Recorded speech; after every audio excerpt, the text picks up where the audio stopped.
How to change or update the payment method on your Disney Plus account here on your browser.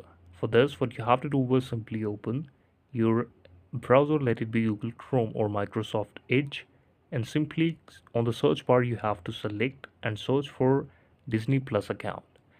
Whenever you will search it, you will see that this is the Hotstar or Disney Plus, but I will click on the Disney Plus subscription section that how I can do it. This is my Disney Plus account and I will go to my account section. Let me just click on my space here, and in the my space section you can see that I have Disney Plus Hotstar Super Micro subscription.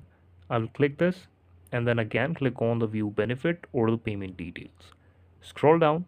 Here you will see to update phone number, parental control, help center, and view benefits. To you can view all the benefits in this section subsequently here, and then what you have to do is simply there's nothing like to change a payment method on your Disney Plus account, because this is due to whenever you will take a new subscription or whenever you will review or renew your subscription, then it will automatically every time it will ask you to enter your preferred payment method. Thank you so much for watching this.